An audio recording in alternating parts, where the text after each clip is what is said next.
Assalamualaikum dan selamat sejahtera. Okey, hari ini kita nak tengok kesan rawatan pada pokok ni yang mengalami masalah klorosis dan juga nekrotik. Okey, sebelum itu kita intro dulu.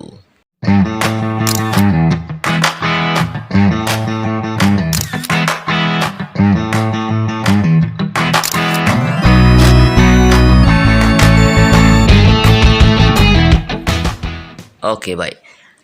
Sekarang ni kita akan tengok pada pokok ni yang dah mula dirawat. Masalah dia klorosis dan juga nekrotik. Sama juga dengan simptom pada satu pokok yang saya dah buat video sebelum ini. Okey, ada pada video yang ini. Okey, dia punya simptom sama saja. Dia punya klorosis tak sekata. Dan sebahagian saja yang berlaku, tidak pada keseluruhan pokok lah. Dan ia berlaku pada daun muda yang hampir matang. Okey, yang ini necrotic spot. Okey, sama je simptom sebelum ini. Okey, kalau tengok daunnya ini dah, bila kita dah mula buat rawatan ni, dia semakin sembuh lah. Dan yang penting kat sini daun baru lah. Okey, kita pergi ke pokok yang kedua. Okey, ini pokok yang kedua. Okey, dia punya simptom sama putih macam ni, kuning keputihan macam ni. Okey, dan rawatan telah dibuat lah. Dah 3 kali rawatan lah, maksudnya 3 minggu dah buat rawatan. Okey, dia biasanya daun yang terkena macam ni dia susah sikit nak sembuh lah. Tapi yang penting kat sini kita akan fokus pada pucuk baru. Jika pucuk baru tidak mengalami simptom yang sama, maksudnya kita dah boleh kawal lah. Okey, masalah ini sebenarnya saya rasa berpunca daripada tanah lah. Okey, maksudnya pembajaan. Okey, yang ni pun sama juga. Okey, dia hanya berlaku kawasan tertentu saja, bukan keseluruhan pokok. Okey, yang ni dah buat rawatan sama lah. Dia ada 4 pokok yang terkena macam ni. Okey, maksudnya kegagalan daun tu membina klorofil. Sebab itulah dia akan jadi kuning macam ni. Dan kuning dia tak sekata. Dia ni bukan intravenous klorosis. Jadi kita susah nak tentukan apa masalah dia. Yang ni pun hawa pucuk pun ada. Okey, dah potong tu. Okey, yang kat atas ni pun ada. Ini daun yang lama lah, yang pucuk baru. Okey. Okey. Kalau daun yang nekrotik ni biasanya dia akan gugur. Tapi kalau dia tak gugur, dia akan berubah lah. Dia akan berubah secara perlahan-lahan lah. Dia akan mengambil masa. Okey.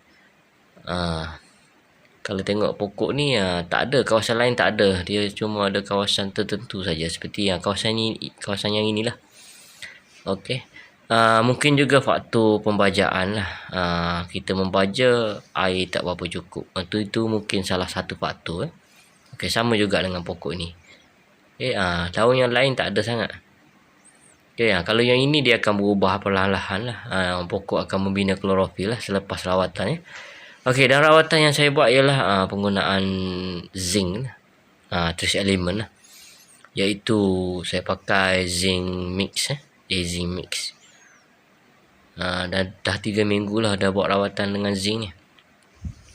Dan kita akan tengok balik keadaan pokok ni seminggu selepas ini. Okey, ini penanti ni. Yang ni sebab ni pokok yang ini bantut sebab tu saya tanam penanti.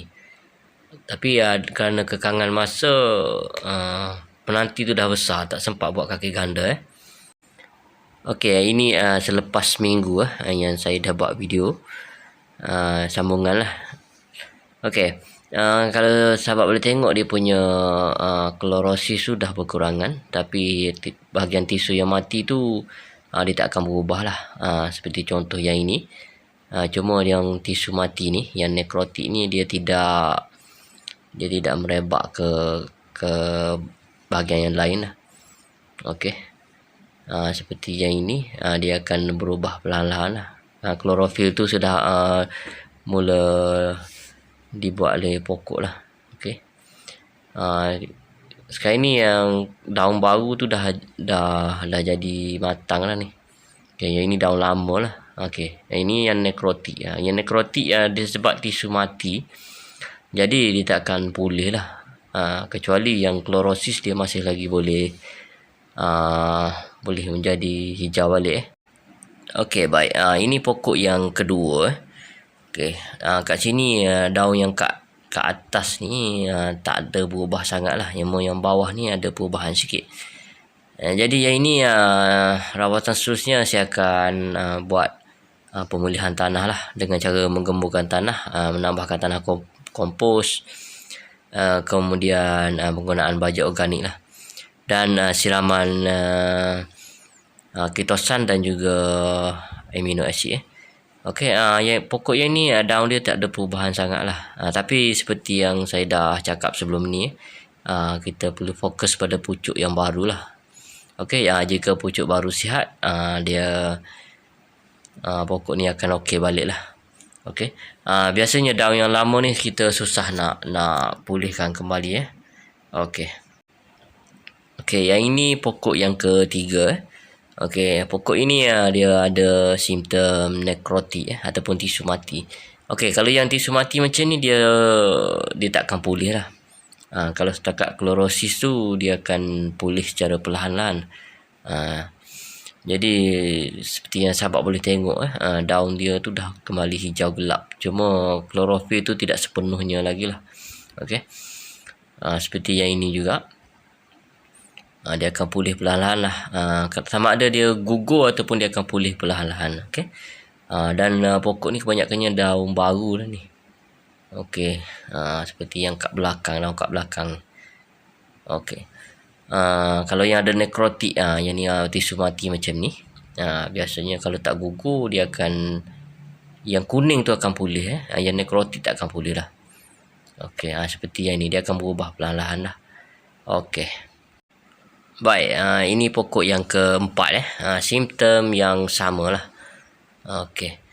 Jadi kebanyakan yang keluar ni dah daun baru lah, daun baru yang okey. Okey, dan rawatan dia saya gunakan TE lah, iaitu Azing Mix. Kemudian saya pulihkan tanah dengan penggunaan tanah kompos dan juga baja organik lah. Okey, pokok ni banyak masalah ni, sebab tu saya dah tanam penanti kat sebelah ni dan juga MK kat sebelah sana, sebab dia pokok ni bantuk teruk. Okey. Jadi setakat ini saja perkongsian saya. Jangan lupa like, comment, share dan subscribe. Sekian, terima kasih.